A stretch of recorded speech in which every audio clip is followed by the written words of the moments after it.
But my name is not Taylor Swift. My name is Haley Gutschenritter. And honestly, it wouldn't be me unless I somehow forced Taylor Swift upon you all. So you can ask Kristen. It's unavoidable. I'm obsessed with her. I love her. I dress up as her for every single birthday party that I have.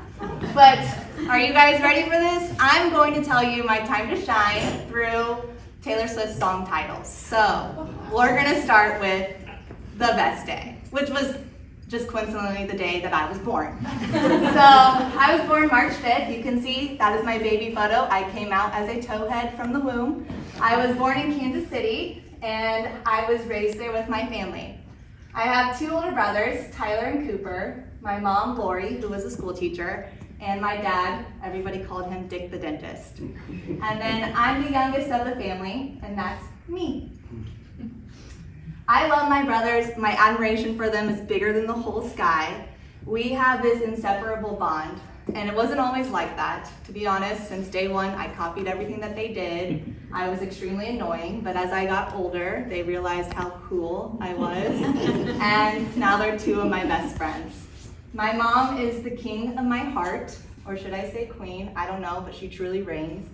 I could go on and on about her, but I'll leave you with this. She has this amazing capability of taking the world's most sour thing resembling lemonade. So my mom is just the most beautiful individual that I know. And then my dad, well, he's the man. So my dad is known as being this extreme goofball, life of the party. He was this successful cosmetic dentist.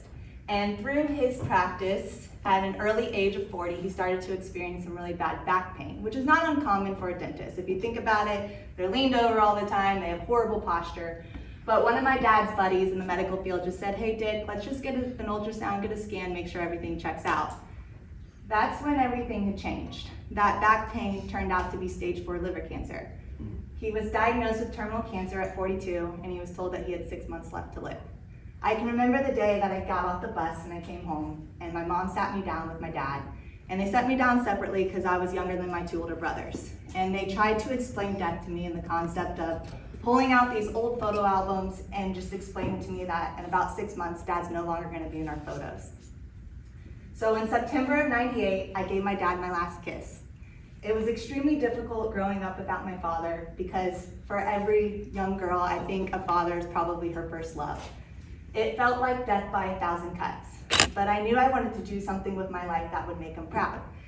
I was the girl that always drew photos of her dad, and so I thought from a young age, well, I'm gonna be a dentist. This was me trying to feel connected with my father. I pursued dentistry all through high school, all through college. I went to Simpson College, graduated at the top of my class. I even started touring the same dental school that my dad went to. And on my tour and interview, I actually found his composite photo in the hallway. I thought that this was all a true tale sign that I was gonna be the next Dr. Danforth. But then I began to question it. And the reason why is because I found a job in an orthodontist office straight out of school. This is actually a photo of my teeth. You know, besides what the photo looks like, I didn't actually love having my hands in people's mouths every single day. And I got to this fork in the road that I started to think, am I doing this for the right reasons? And it's easy to say now that I'm 6 years beyond that point, but it was the hardest decision of my life because I didn't want to feel like I was going to disappoint anybody, but I also never wanted to quit. But it just felt like I was trying to fit this square peg in a round hole, and it just didn't fit. So luckily for me, my roommate at the time happened to be working in a financial firm, what is now known to be called Merkle Retirement Planning. And I was really close with my roommate. This was a small firm. I went to work with her one day. I don't even really know why, but I ended up just hanging out there all day. And so when I finally jumped and fell into Merkle Retirement Planning, it's like everything changed.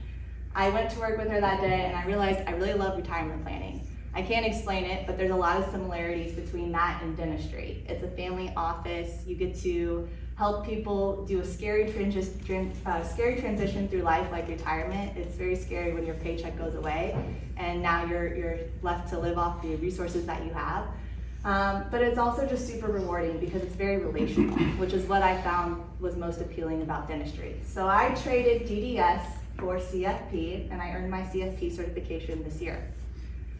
I also found the one, and I literally mean the one. Chad was the first boy I ever dated, and he happened to be the last.